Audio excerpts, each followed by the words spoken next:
สบายดีพี่น้องเมื่อสักครู่ทุกคนเด้อจ้าวันนี้อ้นก็สิมาตำหมักตัวให้พี่น้องเลยมัดล่ะพี่น้องเลยมัดหนึ่งตำได้สองเถื่อไปตลาดไปซื้อมาไว้ตำแซ่บพี่น้องถั่วให้อะมันแบบไรหมักถั่วฟักเงากับแซ่บคือกันเวลาเราตำแต่หมักถั่วให้นี่มันสิแบบไรวะอ้นบ่สร้างสิว่าพี่น้อง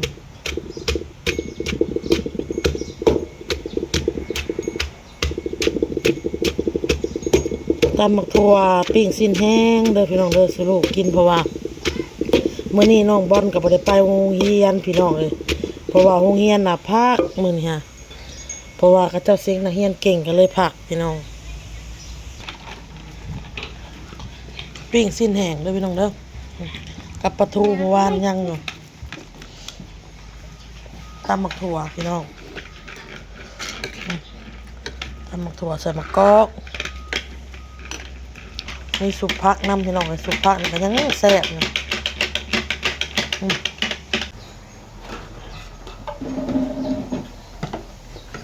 เอาเป็นที่ระเบียบเรียบร้อยเนาะบาดนี้เนาะด้านนี้มาสิเนี่ยกินปลาไข่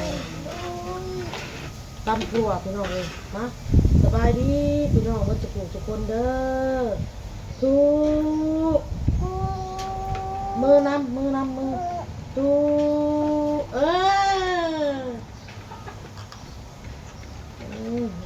จับปิ้งปลาเลยพี่น้องเลยเอาไป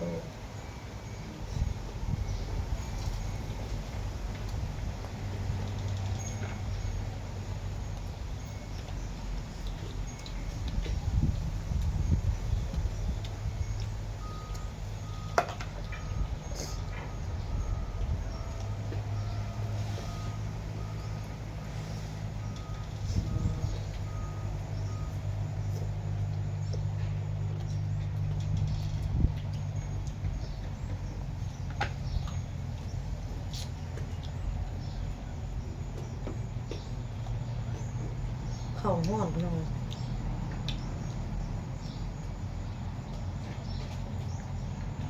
กิน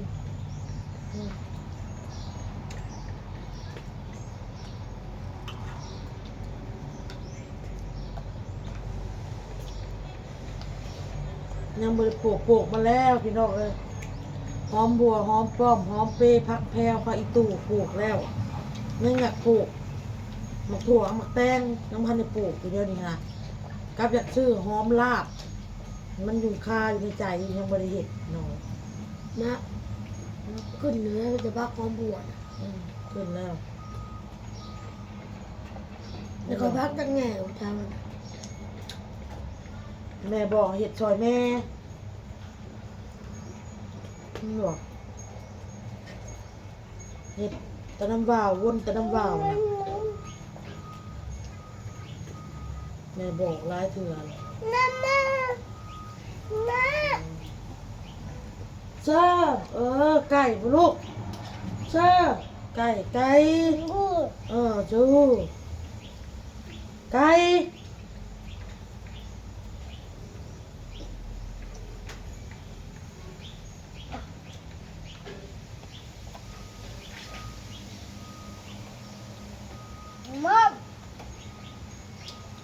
บอเด้อ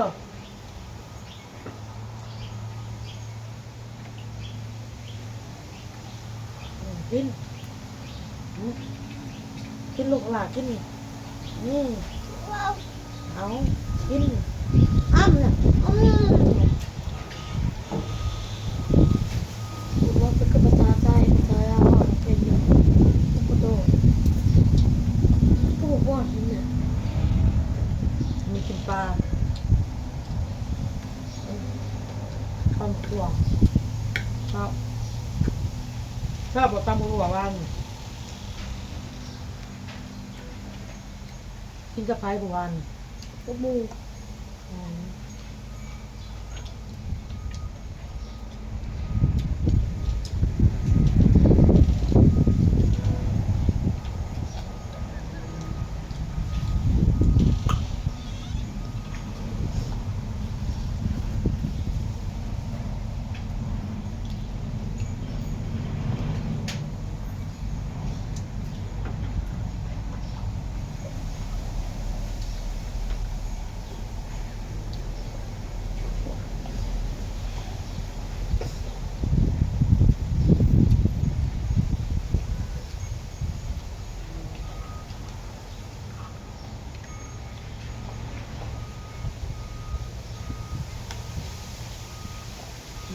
หนูไหว้ก่อน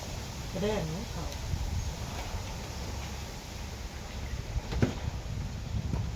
อัดน้ำไปหน่อย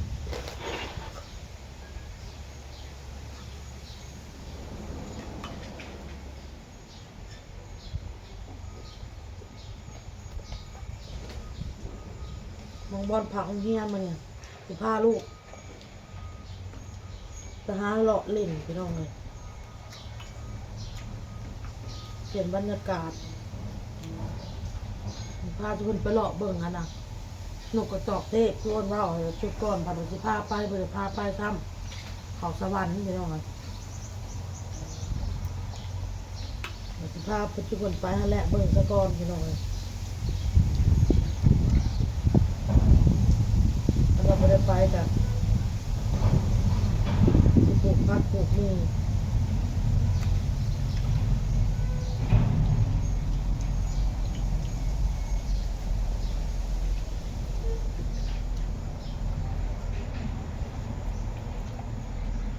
แม่ก็สุดดีน้ำจำนี่เลยลูกเต้าพี่น้องเลย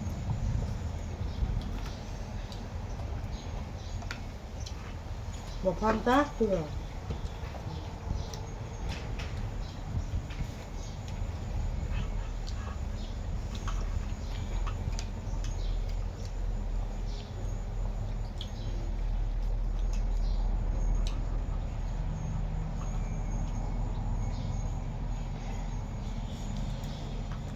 เบิ่งแม่นี่มาโตกแน่วงงานแม่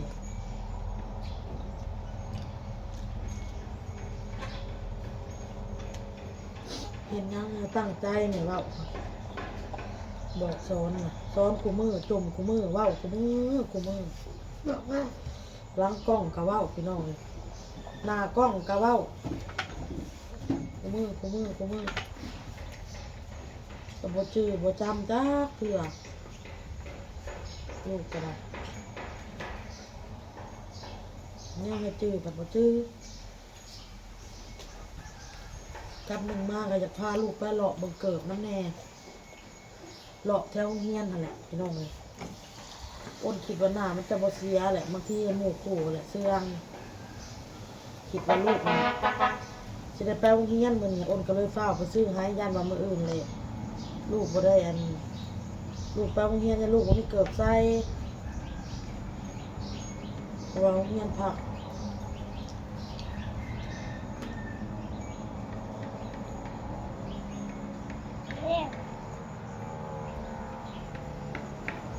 รถเนี่ยก็จะเอามาโซเอามาจัง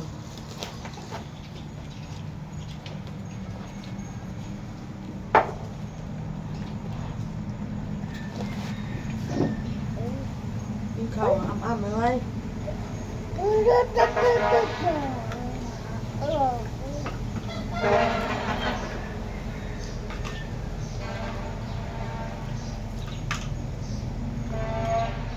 ขึ้นมึงอ่ะจานช้อนกันมาออกมาเอาเลยเอาเลย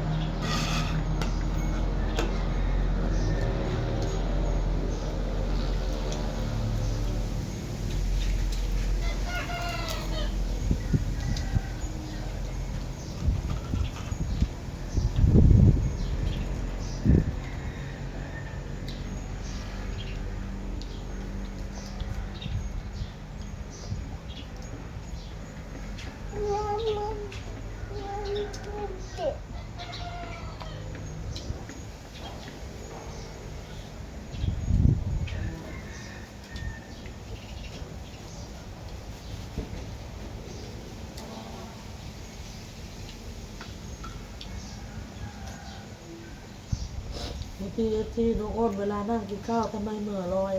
คิดแล้วพี่น้องคิดไปนำเลยก็คิดไปนำ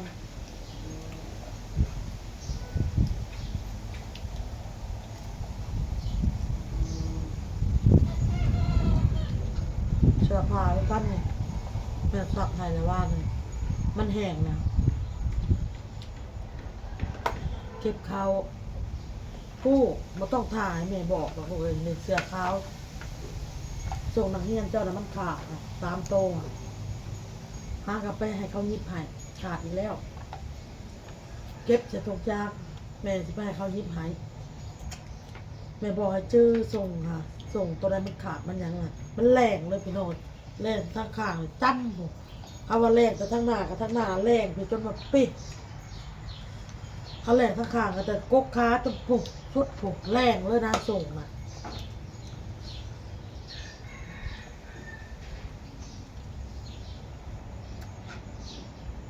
คือเสื้อผ้าแม่ก็ซักแม่ก็ร้ายเวียกลูกเนี่ยนั่นอันนี้นั่นอันนี้แม่ก็อยากเฮ็ดเพื่อนชาติแม่ก็อยากปัดอยากทูอยากเนียนอยากให้มันสะอาดตลอดให้มันหอมตลอดเวลาย่างเข้ามาในเฮือนน่ะ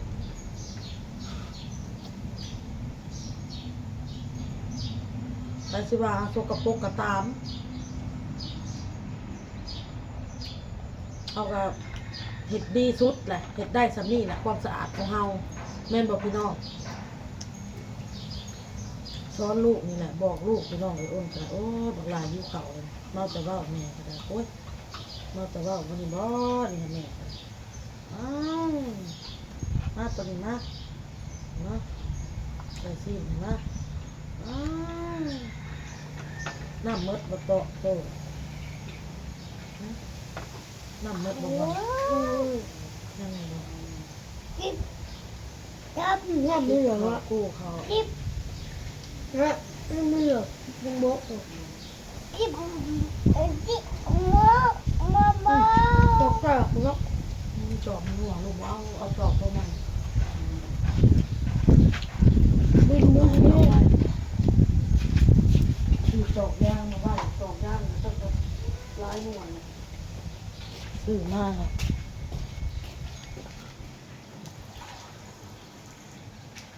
บริมเด้อลูกเด้อโนโน่เด้อโนโน่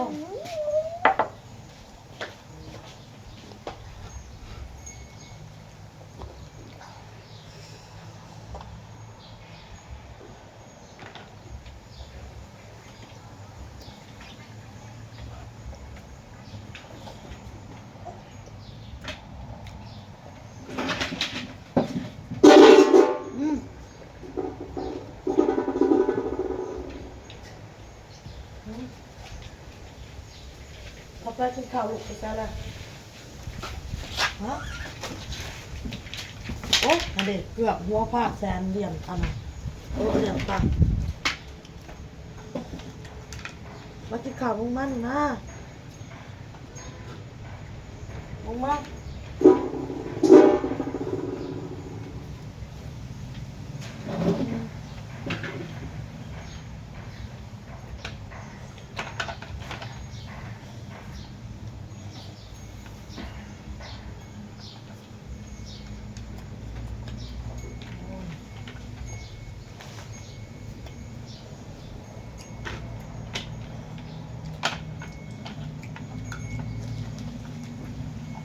บกลุกเลยเอาไปข้างอีกคำเยอะ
จืออยู่บ่บอนแม่ว่าวนี่จืออยู่บ่แม่ว่าวนี่ตาย ไปปรับ หึ เลือกว่าปรับ บอแม่บ่ได้บอกเจ้าอดพักนะลูก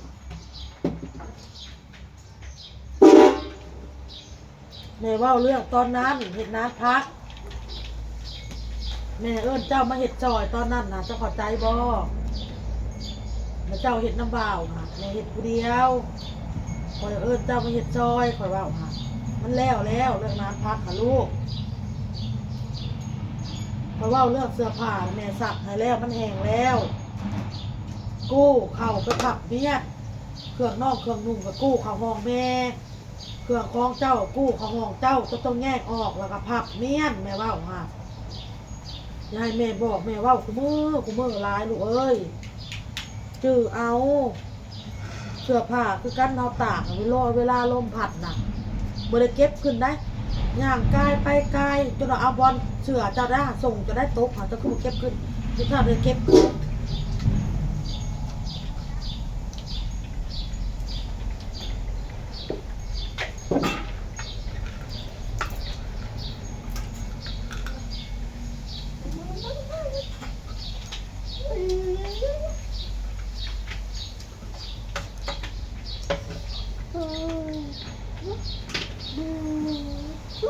คิดว่าไปอยู่น้ำหนามือเดียวยังหายห้องมาอยากมาเลยพี่น้องเอ้ยเอาไปตีนะไปตีลูกตีเต้าจะไปซ้อนปีหน้าพังแม่ก็ให้แม่ก็ตีเขาพังแห้งเรื่องแบบว่าไปซ้อนนะเพราะว่าคอยเคยหน้าแล้วซ้อนจุกข่อยพังแล้วตัวเนี้ยว่าแม่ให้อ่ะ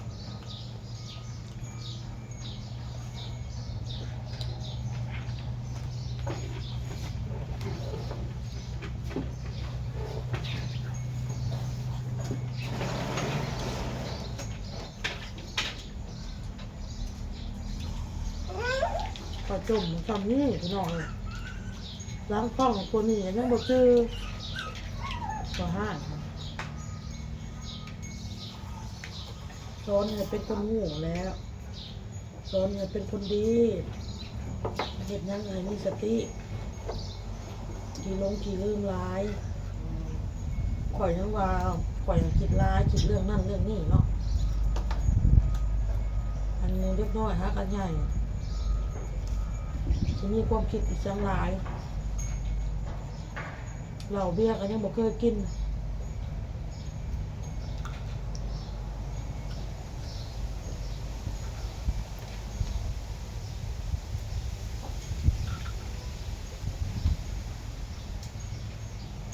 กินเนาะ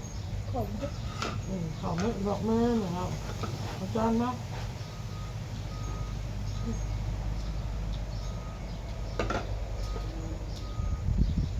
มาโต้พุทธิอีก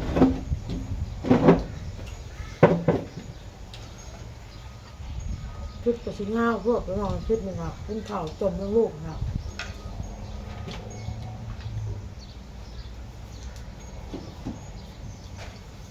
ไปแล้วพี่น้องก็เข้าชุดหนามเนาะ